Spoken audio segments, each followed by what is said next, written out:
ಹುಬ್ಬಳ್ಳಿಯಲ್ಲಿ ಸರಣಿ ಹತ್ಯೆಗೆ ಬೀದಿಗಿಳಿದ ಕೇಸರಿ ಪಡೆ. ನೇಹಾ ಬಳಿಕ ಅಂಜಲಿ ಹತ್ಯೆ ಖಂಡಿಸಿ ಬಿಜೆಪಿ ಪ್ರತಿಭಟನೆ ನಡೆಸಿದೆ. ವೀರಾಪುರದಲ್ಲಿ ಬಿಜೆಪಿ ಕಾರ್ಯಕರ್ತರು ನಡೆಸ್ತಾ ಇರುವಂತಹ ಪ್ರತಿಭಟನೆ. ಹುಬ್ಬಳ್ಳಿ ಪೊಲೀಸ್ ಠಾಣೆವರೆಗೂ ಬಿಜೆಪಿ ಕಾರ್ಯಕರ್ತರು ರ್ಯಾಲಿ ನಡೆಸಿದ್ರು. ಸರ್ಕಾರದ ವಿರುದ್ಧ ಧಿಕ್ಕಾರವನ್ನ ಕೂಗಿ ಪ್ರತಿಭಟನಾಕಾರರು ಆಕ್ರೋಶವನ್ನ ವ್ಯಕ್ತಪಡಿಸಿದರು. ಪೊಲೀಸ್ ಇಲಾಖೆಯ ವಿರುದ್ಧ ಧಿಕ್ಕಾರ ಕೂಗಿ ಆಕ್ರೋಶವನ್ನ ಹೊರಹಾಕಿದ್ದಾರೆ. ಹುಬ್ಬಳ್ಳಿಯ ಮೃತ ಅಂಜಲಿ ನಿವಾಸಕ್ಕೆ ಸ್ವಾಮೀಜಿಗಳು ಭೇಟಿ ನೀಡಿದರು. ಅಂಜಲಿ ಕುಟುಂಬಸ್ಥರಿಗೆ ಸಾಂತ್ವನವನ್ನ ಕೇಳಿದ್ದಾರೆ.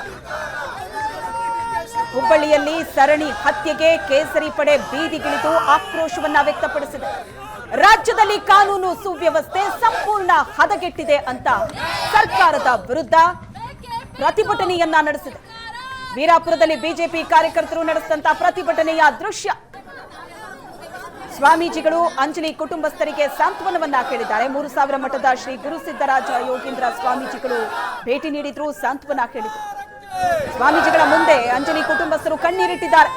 ಮಗಳ ಸಾವಿಗೆ ನ್ಯಾಯ ಬೇಕು ಅಂತ ಅಂಗಲಾಚಿದ್ದಾರೆ.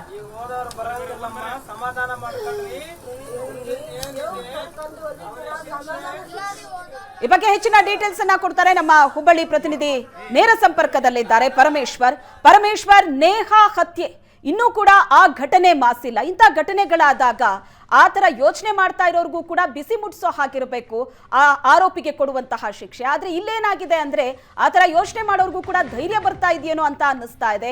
ಬ್ಯಾಕ್ ಟು ಬ್ಯಾಕ್ ಅಂತಹ ಘಟನೆಗಳು ಹುಬ್ಬಳ್ಳಿಯಲ್ಲಿ ನಡೀತಾ ಇದೆ. ಒಂದು ಕಡೆ ಪ್ರತಿಭಟನೆ, ಒಂದು ಕಡೆ ಮಾಡ್ತಾ ಇರುವಂತಹ ಆರೋಪ ಕಾನೂನು ಸುವ್ಯವಸ್ಥೆ ಸಂಪೂರ್ಣ ಹದಗೆಟ್ಟಿದೆ ಅಂತ. ಏನಾಗ್ತಾ ಇದೆ ಹುಬ್ಬಳ್ಳಿಯಲ್ಲಿ?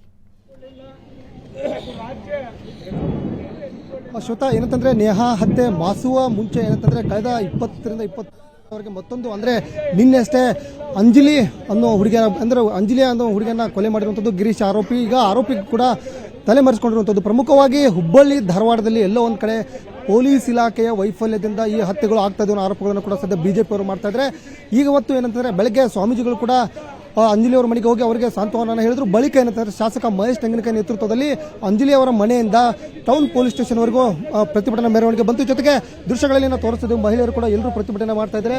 ಹಂತಕನನ್ನ ಬಂಧಿಸಬೇಕು ಮತ್ತು ಜೊತೆಗೆ ಅದನ್ನ ಗಲ್ಲಿಗೆ ಏರಿಸಬೇಕು. ಜೊತೆಗೆ ಗೃಹ ಸಚಿವ ಪರಮೇಶ್ವರ್ ಅವರಿಗೆ ಧಿಕ್ಕಾರ ಕೂಗಿ ಆಕ್ರೋಶನ ವ್ಯಕ್ತಪಡಿಸಿದ್ರು.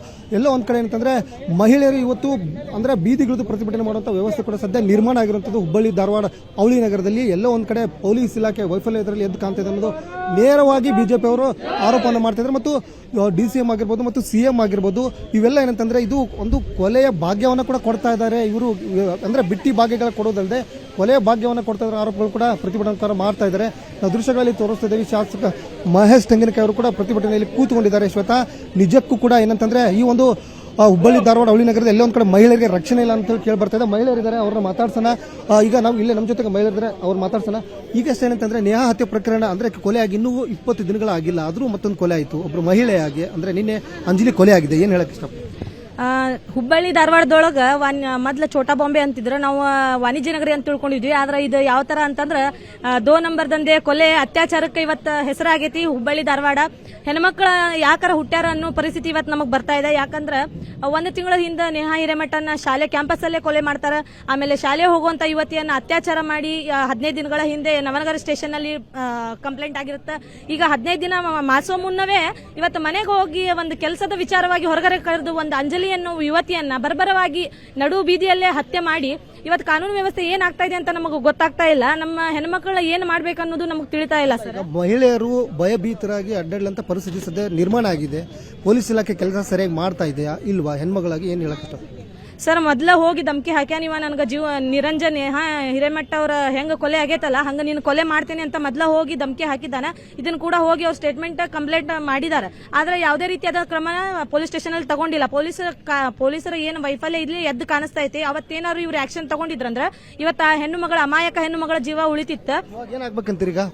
ಸರ್, ಏನಿಲ್ಲ, ಎನ್ಕೌಂಟರ್ ಮಾಡ್ರಿ ನೀವು. ಯಾವಾಗ ನೀವು ಕಠಿಣ ಕ್ರಮ ತಗೊಂತೀರಿ ಅಲ್ಲಿ ಮಠ ಇಂಥ ಸಾಲು ಹತ್ಯೆಗಳು ಕಂಟಿನ್ಯೂ ಆಗ್ತಾವೆ.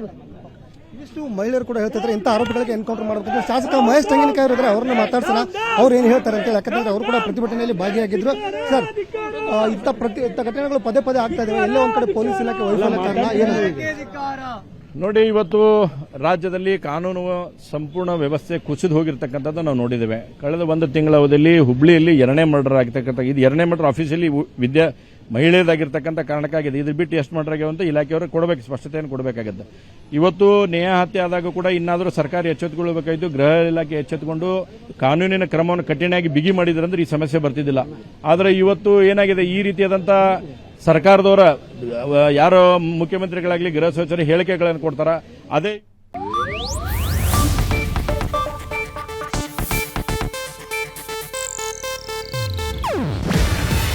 ಇದು ಏಷ್ಯಾನೆಟ್ ನ್ಯೂಸ್ ನೆಟ್ವರ್ಕ್ ಪ್ರಸ್ತುತಿ. ನೀವು ನೋಡ್ತಿದ್ದೀರಾ ಏಷ್ಯಾನೆಟ್ ಸುವರ್ಣ ನ್ಯೂಸ್.